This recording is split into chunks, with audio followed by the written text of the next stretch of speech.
Real Madrid traveled to Allianz Arena to take on Bayern Munich for the first leg of the semi-finals. Even though Real Madrid won, Bayern Munich were probably the better team and should be kicking themselves for allowing Madrid to score 2 crucial away goals and then take a goal advantage going into the second leg. Before we get into how Bayern almost outclassed Madrid, let's take a look at how Jupp set his team up for this occasion. Vidal, Alaba and Koeman were out. All of them probably would have made it into the starting 11, considering Koeman has played more than Ribery this season.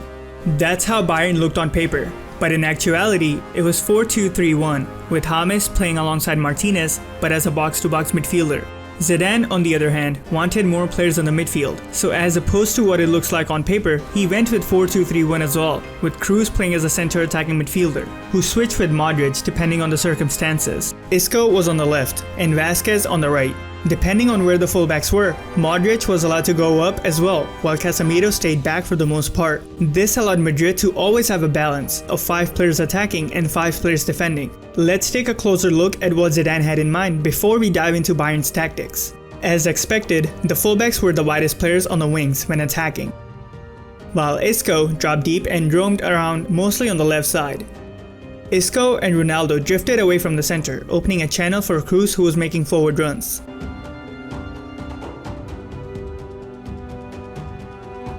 Limiting Isco to just the left side was done to provide additional protection when defending out wide. If Isco was allowed to roam freely all over the field, he would be leaving Kroos and Marcelo in a 2v2. Vázquez did the same alongside Modric and Carvajal on the right. The idea was to counteract the threat Bayern possessed when attacking through the wings. Madrid pressed with high pressure, but it stopped as soon as the goalkeeper got involved in the play. This almost earned Madrid a goal, as Bayern kept trying to play from the back.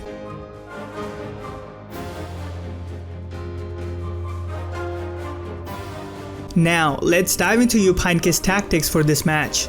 The tactics Bayern employed without the ball made sure to make most of Zidane's building up tactics ineffective. How were they able to do that to the reigning European champions? They started with 4 players pressing with high pressure in a way that forced Madrid on one side of the field.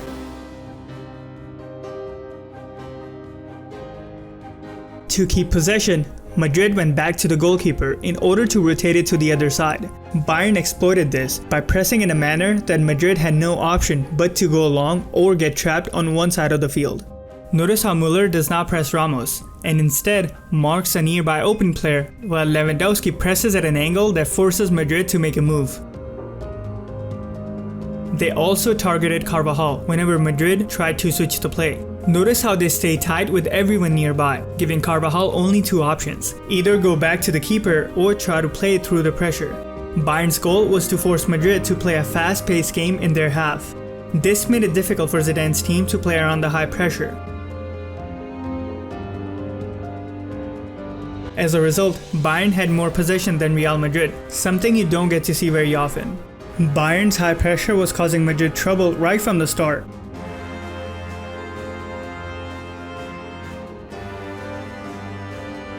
Around the 8th minute, Robin picked up an injury and had to be replaced with Thiago. This meant that Müller went over to the right while Thiago took his place in the midfield. Bayern were using vertical passes in the build-up time and time again to get them upfield. They were able to do this by having Lewandowski drop deep while others drifted just wide to create an opening in the midfield.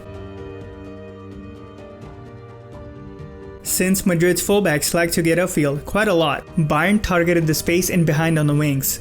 A wide player would drop deep on many occasions, while another player would make a run in the space behind. Bayern kept targeting the wings, as the fullbacks kept on drifting further up time and time again.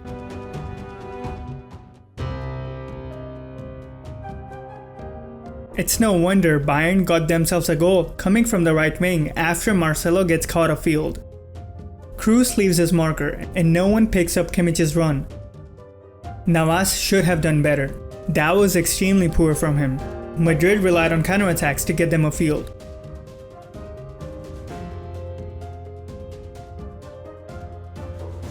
After conceding a goal, Madrid picked up their pace and tried to make something happen.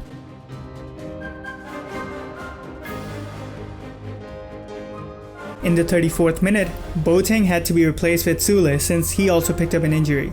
Bayern continued to exploit the space left by the fullbacks and came very close to scoring their second goal.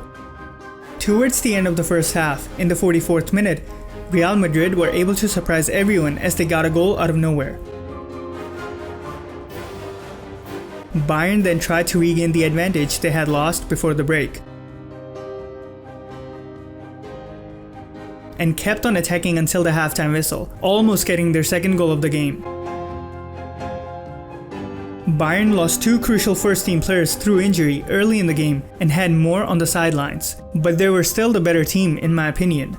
To change that, Zidane reverted to 4-3-3 as he brought on Asensio for Isco. Real Madrid were still trying to play from the back, just like before. The high pressure was causing a lot of trouble.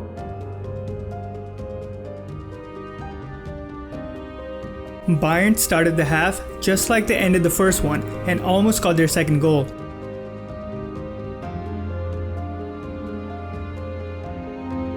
They were still targeting the space left by the fullbacks being upfield.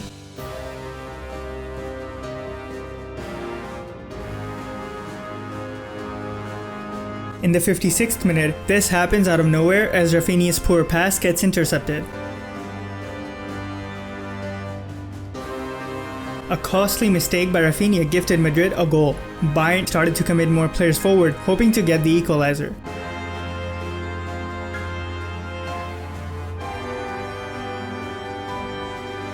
Ribery was probably Bayern's best player as he was single-handedly causing difficulties for Madrid.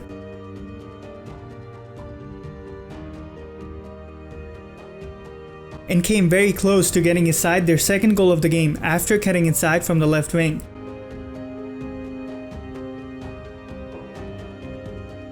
In the 67th minute, Carvajal had to be replaced due to an injury.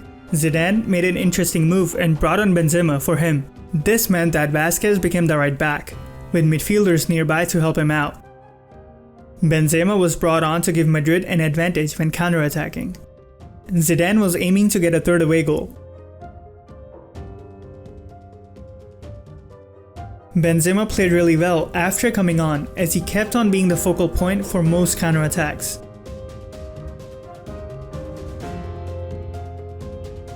And came really close to getting that third goal Zidane was after.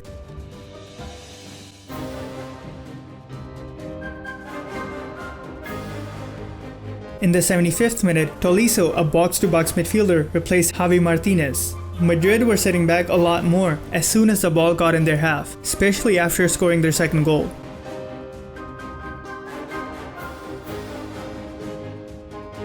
But made sure to press high when the ball was in Bayern's half.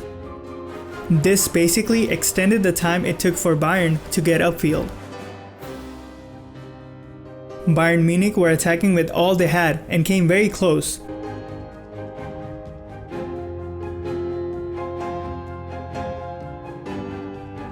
They were attacking till the final whistle, and in my opinion, Lewandowski should have done better with this chance.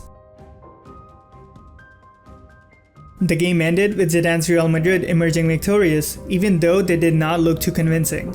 In my opinion, if Bayern were at their full strength, the scoreline would have probably favored Bayern Munich over Real Madrid. Bayern Munich now travel to Santiago Bernabeu to overturn Real Madrid's lead and reach the final. Do you think they'll be able to do it? Or do you think Real Madrid will make it into the final? I would love to hear what you guys think, so let me know down in the comments below. I know a lot of you were asking what happened to the Barcelona vs Roma video. Well, it got blocked. So I made some changes and uploaded it on my second channel. Check out the link in the description. Don't forget to subscribe if you haven't already and leave a like if you enjoyed. Follow me on social media to keep up to date with my channel. All the links can be found in the description.